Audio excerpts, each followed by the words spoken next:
Hey, I'm Scott, and today I'm going to be ripping this trim board. I need to take a 1/2 inch off of it. So I'm going to show you how to use this table saw. And I'm not claiming I'm an expert with the table saw. I do a lot of different things, but everything I do, I really try to make sure that I do it safely. So it is unplugged, and what we're going to do first is figure out how to set this up so that I can remove 1/2 inch from this edge here. So what I like to do is take a measurement. Once again, I know that this is off, and you see how against the fence here, oh, my fence is bent too. That's gonna make it kick out a little bit. It's just that someone actually gave this to me. It was, let's call it a hand-me-down. But anyways, 1/2 inch, you have to include the blade. And I actually go by the teeth, because sometimes they're just a little bit wider. And you know, it looks really good at 1/2 inch. But I'm gonna grab a pair of pliers and see if I can't bend this in. You can see where it kicks out because it's going to kick my material out.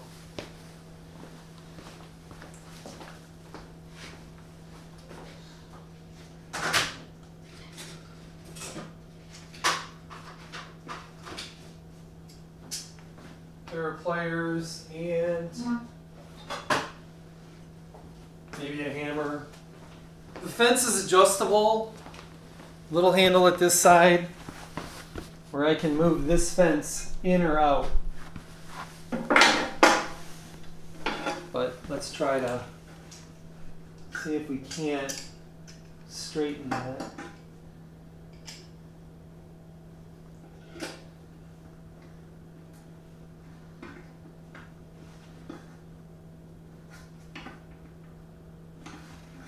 That's gonna help. So it's not like I'm a woodworker, but some of these things for small jobs that I do for other people are really helpful to have, because there's no good way to cut the length of something straight without this. So now we got our fence tight, and then on this side we have an adjustment for the height of this blade.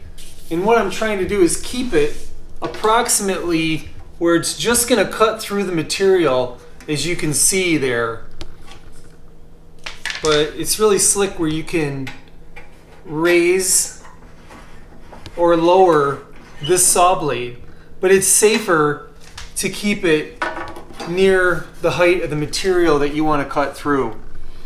As you can see, I'm just cutting through the material. So now you can see the nail holes that were on this piece of trim. What was happening at the customer's house is that this part was actually hitting the wall, so it made the trim pop off his door frame. So that's why removing just a 1/2 inch of material along this entire edge is going to make this seat and stay on his door frame. So let me make sure I cut the right edge, this edge. And what I'm looking at now is what way is best. Do I want to come like this, or do I want to go like this? I actually like this better. And you know, I have at the end, this is what's my pusher. You never bring your hands even close to this blade. It'll tear you up. It's unforgiving. So when I get close, I'm actually going to push this material and then push it through. And I want to make sure I have enough room where I don't hit the garage door. It'll go through, and maybe I can have a little assistance pulling it through, because it's difficult to do something this flexible by yourself. So we are ready to fire it up. And once again, I always check several times so I don't cut the wrong spot. I know, you know, because they always say measure twice, cut once. It's really important, and I know that because I've done it enough times. And you know, I'll also leave my glasses on too. You can always get like wood chips or something in your eye. But workspace is clear of my tools, and I'm going to plug it in.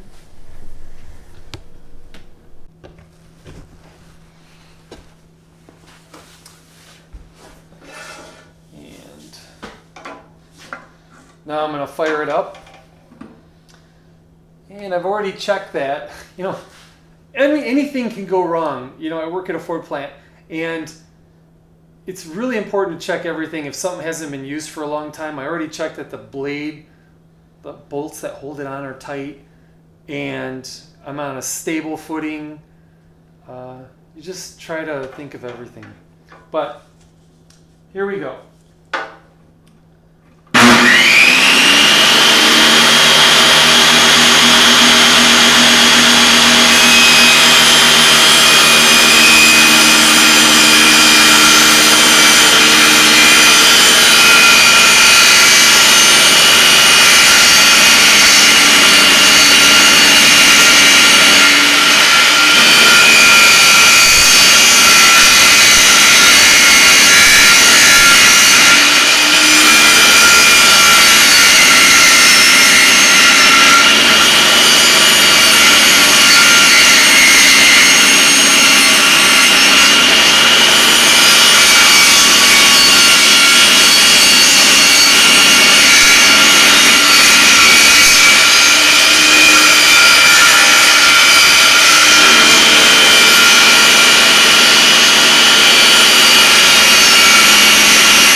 And there we go.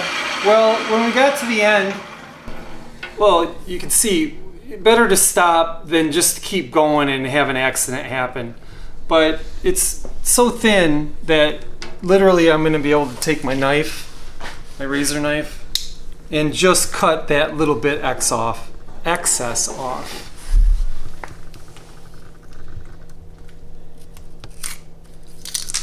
So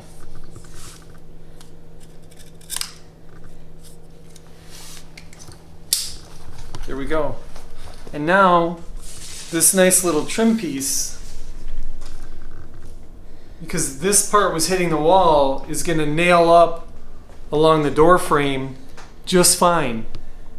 Whereas whoever did it before for the guy, it was hitting and it pushed it out. And then I'll, you know, put a little caulk along it. And I haven't used this table saw in quite some time. And like I said, it's really handy. I don't use it all the time. And that's about it. So thanks for watching. We'll have more stuff, tips and tricks to show you another time.